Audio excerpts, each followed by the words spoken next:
Bonjour. Scarlet Witch et Jean Grey pourraient se battre dans le futur du MCU, et en tant que deux des personnages les plus puissants de l'univers Marvel, leur combat serait certainement un spectacle à voir. Voici Jean Grey versus la sorcière écarlate, et c'est juste après ça.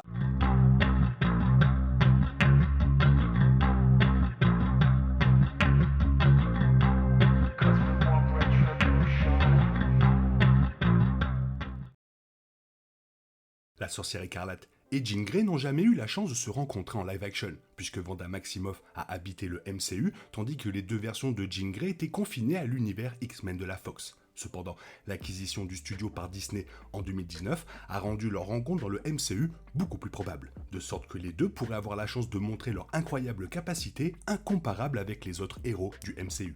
Jean Grey a été la première de ce duo à apparaître dans Marvel Comics, faisant ses débuts dans The X-Men numéro 1 en 1963, tandis que Wanda Maximoff les a rejoints plus tard dans The X-Men numéro 4 en 1964. Pendant plusieurs décennies, les deux ont été décrites comme des mutantes, mais l'histoire de la sorcière écarlate a été rétablie en 2015, faisant de ses capacités le résultat direct de l'expérimentation du maître de l'évolution, bien qu'elle soit également née comme une sorcière dotée de pouvoirs naturels. La sorcière écarlate et Jean Grey ont des origines très différentes dans Marvel Comics et dans leur adaptation en live action, mais leurs pouvoirs sont en réalité remarquablement similaires, ce qui en fait deux des héroïnes les plus redoutables et les plus remarquables de l'univers Marvel.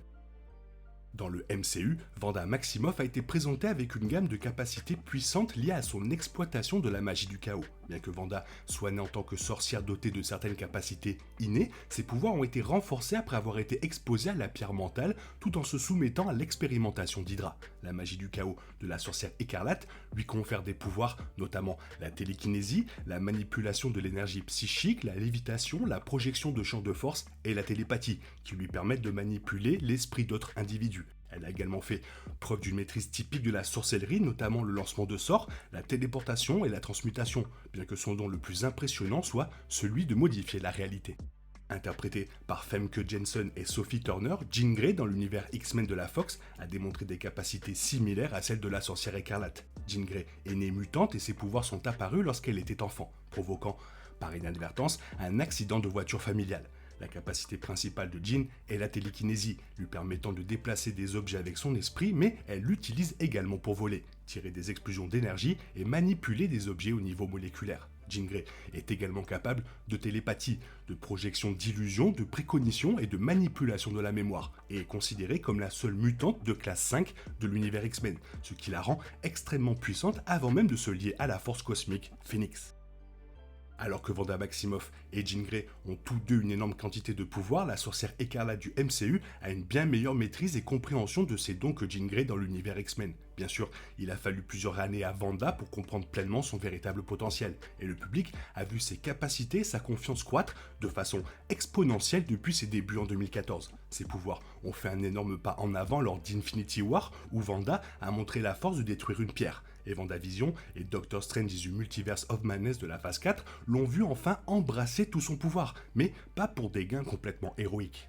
La situation de Jean Grey est un peu moins simple, car ses pouvoirs ont été limités dès son plus jeune âge grâce aux blocages mentaux mis en place par Charles Xavier, alias le Professeur X. Jean Grey est peut-être la mutante la plus puissante de l'univers X-Men, mais n'a jamais eu la chance de montrer tout l'étendue de ses capacités, car Xavier avait émoussé ses dons pour se protéger et surtout protéger son entourage. Cela signifie que Jean Grey comprend peu de quoi elle est réellement capable et n'a jamais eu la chance d'exploiter pleinement ses capacités. La sorcière écarlate serait donc beaucoup plus adaptable dans une situation de combat sous haute pression contre elle. Même si la sorcière écarlate a peut-être une compréhension plus claire de l'étendue de ses pouvoirs, Wanda Maximoff n'a jamais reçu de formation formelle dans le MCU et n'a pu perfectionner ses capacités de manière organique que sur plusieurs années. Cela signifie que Wanda est souvent négligente lorsqu'elle utilise ses dons et commet parfois des erreurs majeures qui pourraient même coûter des vies, comme ses actions à Lagos lors de Civil War en 2016. Avec personne d'autre dans le MCU qui possède des dons similaires à elle, il est sûrement difficile d'imaginer quelqu'un former Wanda à utiliser ses dons, mais c'est là que Jean Grey a le dessus. Dans l'univers X-Men, chaque membre de l'équipe X-Men a reçu une formation directe du Professeur X. sur la façon d'exploiter et de perfectionner ses capacités uniques, y compris Jean Grey. Malgré les limites de son esprit, Jean Grey est toujours capable d'exploiter une énorme quantité de pouvoir. Elle est capable de contrôler ses capacités grâce à l'aide que lui a apporté Xavier. Le travail de Jean avec les X-Men dans les deux chronologies lui a donné l'opportunité de mettre cela à l'épreuve. Et une formation continue signifie qu'elle apprend toujours de ses erreurs et cherche comment faire mieux, ce qui est très différent pour la sorcière écarlate.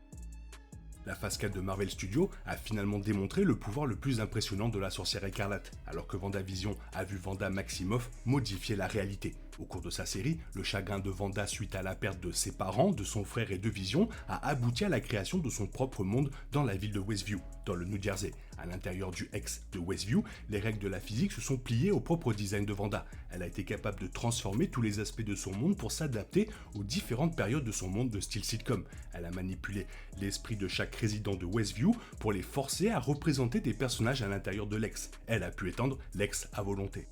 Ce fut, de loin, la démonstration la plus complète des capacités magiques du chaos de la sorcière écarlate, puisqu'elle fut même capable de créer une version de son amour perdu Vision et de créer deux enfants, Billy et Tommy Maximoff, qui exprimèrent également des super pouvoirs. Cela s'est produit avant que Wanda ne tombe en possession du Darkhold, ce qui lui a permis de traverser des réalités alternatives dans le multivers du MCU, élargissant ainsi sa gamme de capacités.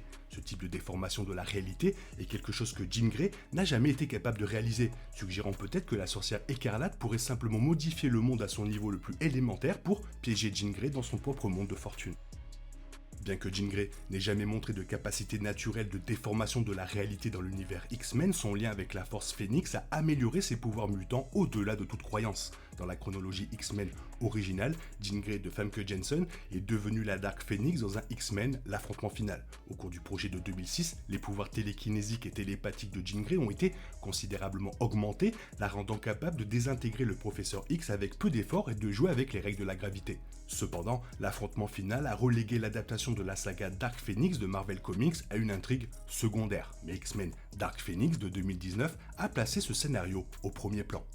X-Men Dark Phoenix a sans doute adapté la saga beaucoup plus fidèlement, car malgré ses défauts, Jean Grey s'est lié à la force cosmique Phoenix plutôt que de se tourner vers le côté obscur sans intervention d'un autre monde. La force Phoenix a énormément amplifié les capacités mutantes de Jean, lui permettant de vaincre le professeur X et Magneto, ainsi que d'abattre l'extraterrestre des Barry sans hésitation. La force Phoenix lui a donné le pouvoir de manipuler les forces cosmiques, de s'adapter aux environnements extrêmes et de se régénérer après une blessure. Ces deux adaptations n'ont pas réussi à montrer les capacités de Jean Grey sous cette forme à leur plein potentiel, mais Marvel Studios pourrait changer cela.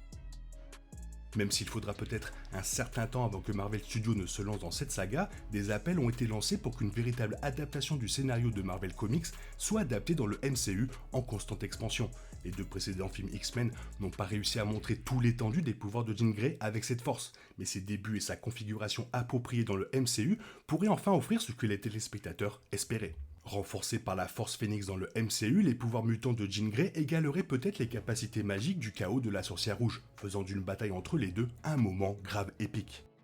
Sans la Force Phoenix, il est probable que Wanda Maximoff serait capable de battre Jean Grey au combat, car elle possède des pouvoirs bien supérieurs à ceux de la X-Men, en particulier avec des limites du professeur X dans l'esprit de Jean Grey. Cependant, si la sorcière écarlate et Jean Grey s'engagent dans la bataille avec les deux à pleine puissance, il est plus possible d'imaginer que cette dernière ait le dessus. Avec la Force Phoenix, Jean Grey est une mutante de niveau Oméga, ce qui signifie qu'il n'y a tout simplement aucune limite à ce qu'elle peut accomplir. Et même si la sorcière écarlate mènerait certainement un combat puissant et hallucinant, Jean Grey remporterait probablement la victoire lors de ce combat après une immense bataille.